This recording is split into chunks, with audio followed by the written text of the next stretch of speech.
Hey, welcome back to 25 Days to Slay in May. If you struggle with self-sabotage and you want to up level in the month of May, stay tuned because this video is for you. Hey, I'm Angela, trauma healer and self-sabotage slayer. I help healers, soul-led coaches, and trauma coaches slay self-sabotage so they can embody freedom, live on their terms, and do business their way. And today we're talking all about feeling more worthy and deserving of success and happiness. So if you have ever struggled with this video is definitely for you. And since I have you here, make sure that you like and subscribe, or I invite you to like and subscribe because that really does help me reach more people and grow my channel and be able to reach more people that might be struggling with self-sabotage. So let's talk about where feeling unworthy and undeserving of success and happiness comes from. First, it actually comes from trauma, like trauma altogether, but it also comes from developmental trauma. And what is developmental trauma? Developmental trauma is trauma that happened between the ages of 0 to 7 that imprinted on you, that changed the way that you operate, changed your belief system, and changed the way that you perceive and see the world. Now, this is what I call unhealthy childhood conditioning. This is where you learn things like being a good girl or a bad girl. This is where you learned to not speak up or people please, or you learn to be codependent, or you learn to be the narcissist, or you learn to be both, which is a real thing.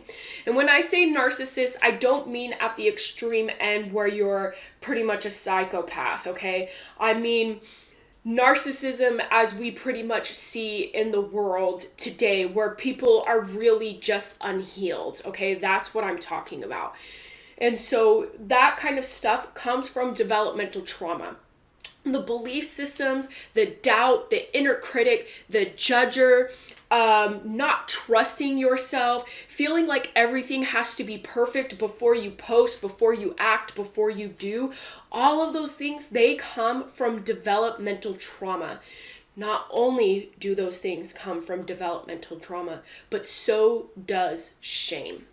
Shame is conditioned onto you at a very young age. Whether or not you're a good girl, shame for you for doing that.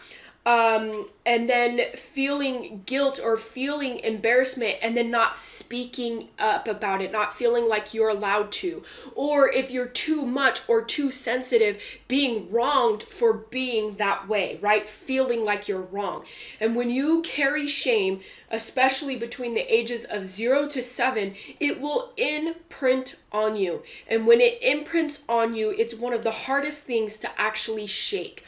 And what happens is when you experience any shame, but especially shame that has been imprinted on you and then you haven't healed it for years, automatically switches you into believing that you were unworthy and undeserving of anything that you desire in this life, let alone success and happiness. And why does that happen? Because you now believe that there is something wrong with you fundamentally as a human being, that you are a bad person as just a human being in general. Not that maybe your behaviors or your actions, they weren't exactly, what society accepts, right? Because ultimately our parents are trying to condition us or teach us how to be social beings so that we can be accepted into our society, which is actually a very critical piece to our survival. That's why it happens, right?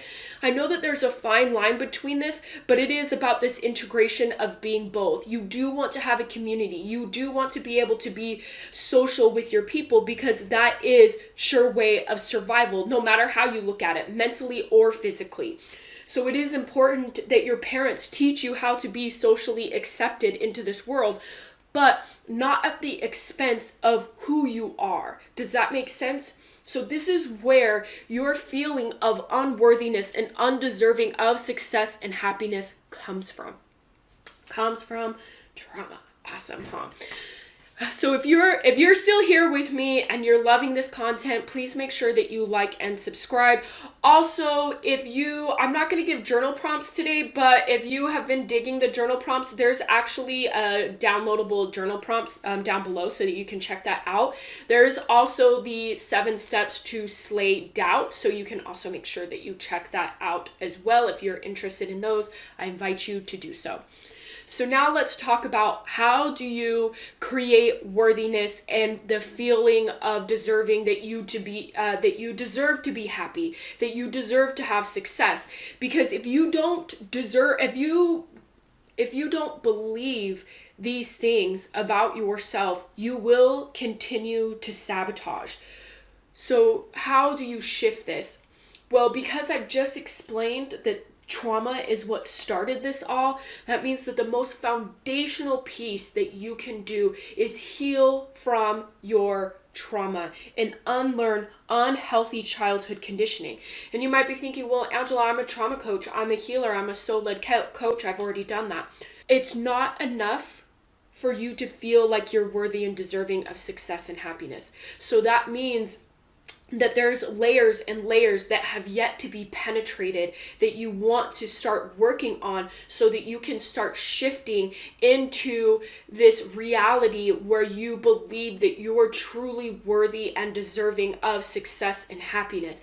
Just because you've decided to be a healer, just because you've decided to be a coach, doesn't mean that your healing from trauma ends there. You know what that means? That means that shit is about to get deeper and more real for you so that you can lead your clients down this path, so that you can hold space for them. Because it just like any other relationship, you can only meet people as deeply as you meet yourself. So if you're working to continuously heal your trauma, then that's amazing. And I want you to continue to do that. But it doesn't end just because you've decided to help people. Absolutely not. It just gets deeper.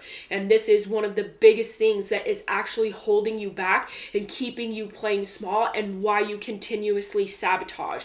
And this underlying belief really does come from your childhood trauma. And so you want to make sure that you are healing this, that you're working on this on a regular basis.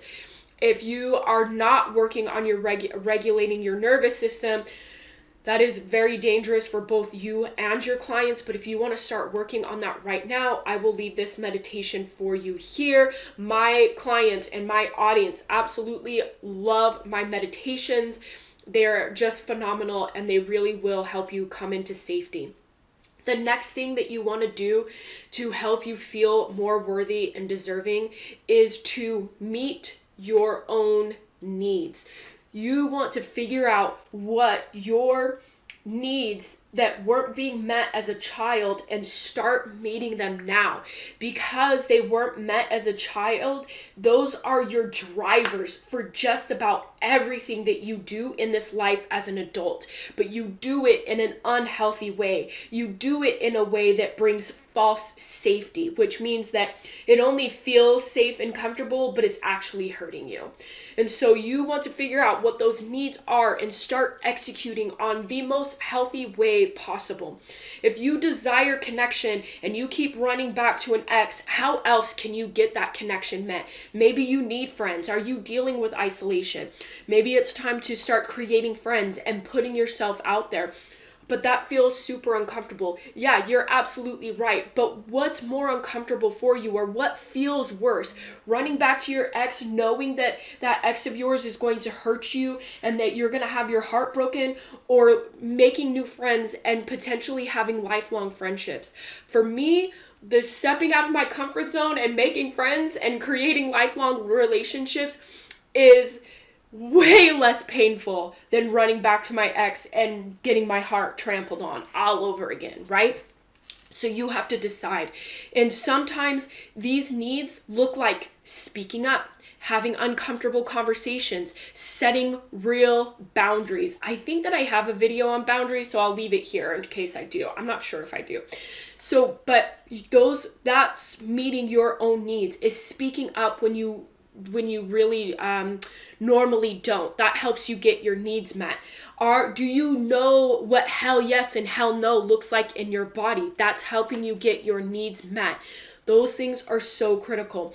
The more and more you make a commitment to meeting your needs and actually executing based on what you need, your whole life changes. Your whole life changes because you know that you've got your own back. And the more and more that you give to yourself, the more and more that you put yourself first and allow yourself to receive, the more and more you will literally experience in your physical reality the feeling of being worthy and deserving. This is how you create the feelings of worthiness and deserving of success and happiness and everything else that you desire. It doesn't come with things. It doesn't come with having success, because if you allow your clients to determine your worth, you will live and die by your clients. If the likes and the follows are how you are determining whether or not you're worthy to work with, you will run yourself into the ground. Worthiness is an innate feeling. Feeling deserving is an innate feeling that comes when you release trauma and you meet your own needs. This is how you feel worthy and deserving, so that you can show up in your online business and create freedom for yourself and do things your way, because you know that you're worthy and deserving of having everything that you've ever desired.